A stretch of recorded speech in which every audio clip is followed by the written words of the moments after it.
അരുത്, മുഹമ്മദ് സിയാനെ വിൽക്കരുത്. റിസാല അപ്ഡേറ്റിൽ വന്നൊരു ലേഖനം. അതിനെക്കുറിച്ച് പല രീതിയിലുള്ള വിമർശനങ്ങളും അതുപോലെ തന്നെ അതിനെ പിന്തുണച്ചുമുള്ള ഒരുപാട് എഴുത്തുകളൊക്കെ കാണാനിടയായി. അപ്പൊ എന്താണ് ഇവിടെ സത്യത്തിൽ സംഭവിച്ചത് എന്നുള്ളത് നമ്മൾക്കൊന്ന് അറിയുന്നതിന് വേണ്ടിയിട്ടാണ് ഇങ്ങനെ ഒരു വീഡിയോ ചെയ്യുന്നത്.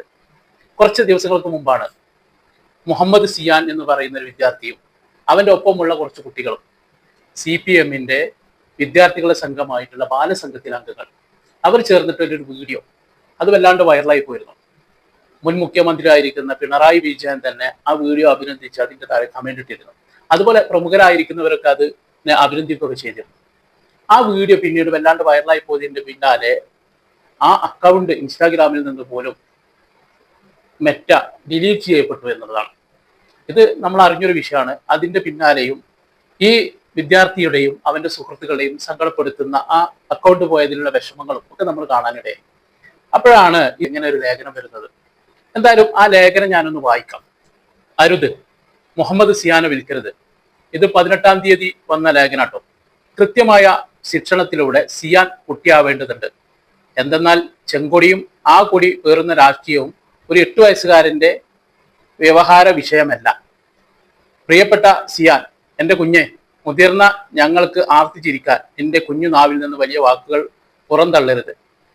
ഞങ്ങൾക്ക് രസിക്കാൻ, ഞങ്ങളുടെ രാഷ്ട്രീയത്തിന് ആളെ കൂട്ടാൻ നിന്നെ ഉപയോഗിക്കുകയാണ്. ദൈവമേ, കുഞ്ഞാൻ നിനക്ക് അത് മനസ്സിലാവുന്നില്ലല്ലോ.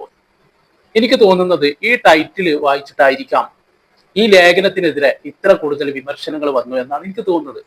എന്നാൽ ആ ലേഖനം നമ്മൾ മുഴുവനായിട്ട് വായിച്ചാൽ നമുക്ക് കാര്യങ്ങൾ ഉൾക്കൊള്ളാൻ പറ്റും. ആദ്യം നമ്മൾ ശ്രമിക്കേണ്ടത് റിസാല അപ്ഡേറ്റിൽ എന്താണ് വന്നിട്ടുള്ളത് എന്ന് മനസ്സിലാക്കലാണ്.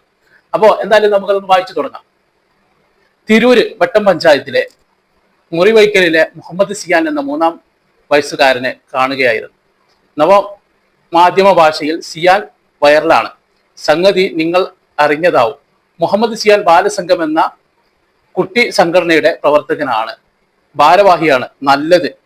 ബാലസംഘം നിങ്ങൾക്ക് അറിയുന്നത് പോലെ CPM എന്ന പ്രായപൂർത്തിയായവർ മാത്രം അംഗങ്ങളായുള്ള രാഷ്ട്രീയ പാർട്ടിയുടെ രക്ഷാകർത്തത്തിൽ പ്രവർത്തിക്കുന്ന കുട്ടികളുടെ സംഘടനയാണ്. അതും നല്ലത്. മുഹമ്മദ് സിയാനും കൂട്ടുകാരും ഏറനാടിന്റെ സവിശേഷവും ഹൃദയസ്പർശിയുമായ ഭാഷയിൽ മുതിർന്നവരുടെ രാഷ്ട്രീയം പറയുന്ന വീഡിയോകളാണ് ഇപ്പോൾ പ്രചരിക്കുന്നത്. പ്രചരിക്കാനുള്ള കാരണമാവട്ടെ സിയാന്റെ ഇൻസ്റ്റാഗ്രാം മെത്ത നീക്കം ചെയ്തു എന്നതാണ്. ഇടത് ഉണർവിനെ മെറ്റ ഭയക്കുന്നു എന്ന മട്ടിൽ സിയാനും കൂട്ടരും പിന്തുണകളേറി അവരുടെ വീഡിയോകൾ ആയിരക്കണക്കിന് ആളുകൾ പ്രചരിപ്പിച്ചു.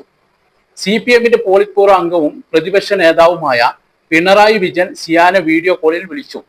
അതും കണ്ടന്റായി. മെറ്റ അക്കൗണ്ട് പൂട്ടിയതിനോടുള്ള സിയാന്റെ ഇടനെഞ്ചിലാണ് ചെങ്കൊടി, അതാർക്കും മാറ്റാൻ കഴിയില്ലല്ലോ എന്ന പ്രതികരണം വൈറലായി. ചുരുക്കത്തിൽ സിയാൻ വൈറലായി. കാര്യത്തിലേക്ക് വരാം. സിയാൻ കുട്ടിയാണ്, 8 വയസ്സേയുള്ളൂ. ഒരു രാഷ്ട്രീയ പാർട്ടിയിലും അംഗമായുള്ള പ്രായമല്ല അവന്. ഇൻസ്റ്റാഗ്രാം മെത്ത എന്ന കമ്പനിയുടെ പ്ലാറ്റ്ഫോമാണ്. കുട്ടികൾ അത് ഉപയോഗിക്കുന്നതിന് മെറ്റയ്ക്ക് കടുത്ത നിയന്ത്രണമുണ്ട്. മെറ്റ ഒരു കച്ചവട സ്ഥാപനമാണ്. അവരുടെ ഉൽപ്പന്നമാണ് ഇൻസ്റ്റാഗ്രാം. അക്കൗണ്ട് നീക്കിയെങ്കിൽ അത് അവരുടെ തീരുമാനമാണ്. സിയാന്റെ കവിളിൽ കുത്തി കരയിപ്പിക്കാതെ. മുതിർന്നവർ ഇക്കാര്യം അവനെ പറഞ്ഞു മനസ്സിലാക്കിക്കണം. ഇനി അവനെ നവമാധ്യമങ്ങളിൽ വിൽക്കാൻ വെച്ചത് അവന്റെ മാതാപിതാക്കളാണെങ്കിൽ അവരെ തിരുത്തിക്കണം. മുതിർന്നവർ ചെയ്യുന്ന കാര്യങ്ങൾ കുട്ടികൾ ചെയ്തു കാണുമ്പോൾ ഒരു കാഴ്ച ബംഗ്ലാവ് കൗതുകം തോന്നും. പക്ഷേ സുഹൃത്തുക്കളെ, അത് അശ്ലീലമാണ്. ഇവിടെയാണ് നമ്മൾ അറിയേണ്ട ഒരു പ്രധാന പോയിന്റ് ഉള്ളത്. ഇവിടെ എന്തിനെ കുറിച്ചാണ് ഇപ്പൊ എഴുതിയിട്ടുള്ളത്? അതാണ് നമ്മൾ ഇവിടെ മനസ്സിലാക്കേണ്ടത്. ഇവിടെ അക്കൗണ്ട് പൂട്ടുന്നു അല്ലെ? ഈ മോന്റെ അക്കൗണ്ട് മെറ്റ പൂട്ടി. എന്തിനാണ് പൂട്ടിയത്? അതിനെക്കുറിച്ചാണ് ഇവിടെ ചർച്ച ചെയ്യുന്നത്. അപ്പോൾ അത് മെറ്റക്കും ബോധ്യപ്പെട്ടതിന്റെ അടിസ്ഥാനത്തിലാണ് മെറ്റ അക്കൗണ്ട് പൂട്ടിയിട്ടുള്ളത്. അപ്പോ എന്നിട്ട് ഇവൻ ആ മെറ്റ പൂട്ടിയതിൽ സങ്കടപ്പെടുകയാണ് കുട്ടികൾ. അപ്പോ ആ കുട്ടികൾക്ക് പറഞ്ഞ് മനസ്സിലാക്കി കൊടുക്കണം. കുട്ടികളുടെ വായിൽ പറയേണ്ട പ്രായത്തിൽ പറയേണ്ടതേ പറയാൻ പറ്റൂ. അതുകൊണ്ടാണ് അക്കൗണ്ട് പൂട്ടിയിട്ടുള്ളത്. പ്രായമായി കഴിഞ്ഞാൽ ഇത്തരം കാര്യങ്ങൾ അവർക്ക് വീണ്ടും പറയാം എന്നാണ് ഈ ലേഖനത്തിലുള്ളത്. അതുപോലെ തന്നെ ഈ ലേഖനം തുടങ്ങുമ്പോൾ ആദ്യത്തിൽ തന്നെ ഈ ബാലസംഘത്തെ അഭിനന്ദിച്ചുകൊണ്ടാണ് ഈ ലേഖനവും ഉള്ളത്. റിസാല അപ്ഡേറ്റിൽ ഒരിക്കലും ഈ ബാലസംഘത്തെ തള്ളി പറയുന്നില്ല, അതിനെ അഭിനന്ദിക്കുകയാണ് അതിൽ ചെയ്യുന്നത്. അത് വളരെ വ്യക്തവുമാണ്. പിന്നീട് അവിടെ പറയുന്നത് രക്ഷിതാക്കൾക്കുള്ള ഒരു നിർദ്ദേശമാണ്. അപ്പോൾ ഇതിന്റെ പിന്നാലെ ഒരുപാട് വീഡിയോകൾ പുറത്തു വരുന്നുണ്ട്. മോനെ മുതിർന്നവരെ പോലെ ഈ മോന് രാഷ്ട്രീയത്തിൽ പ്രതികരിക്കുന്നതായിരിക്കുന്ന പല വീഡിയോകൾ, അത് ആ പ്രായത്തിന് ചേർന്നതല്ല. അതാണ് ആ വേണ്ടപ്പെട്ടവർക്കുള്ള ഒരു ഉപദേശം എന്നുള്ള നിലക്കാണ് ആ ലേഖനം തന്നെ വരുന്നത്. നോക്കി, നിങ്ങൾ വളരെ വ്യക്തമാണ് ഈ ലേഖനം. ഇത് വായിക്കാതെയാണ്, ഞാൻ പറഞ്ഞില്ല, ആദ്യത്തെ ടൈറ്റിൽ മാത്രം വായിച്ചു നോക്കിയോണ്ടാണ് ഇതിനെതിരെ വന്നിട്ടുള്ളത്. എന്തായാലും ഇതിൽ ഒരുപാട് കാര്യങ്ങൾ വളരെ വ്യക്തമായിട്ട് തന്നെ പറഞ്ഞു തരുന്നുണ്ട്. പിന്നീട് അതുപോലെ തന്നെ ഇത് വലിയ രീതിയിൽ ചർച്ച ആയതിനു ശേഷം മറ്റൊരു ലേഖനം കൂടി റിസാല അപ്ഡേറ്റ് നൽകിയിട്ടുണ്ട്. അതും കൂടി ഒന്ന് വായിക്കുമ്പോൾ പൂർണ്ണമായിട്ടും എന്താണ് അവർ പറഞ്ഞു എന്നുള്ളത് കറക്റ്റായിട്ട് മനസ്സിലാവും.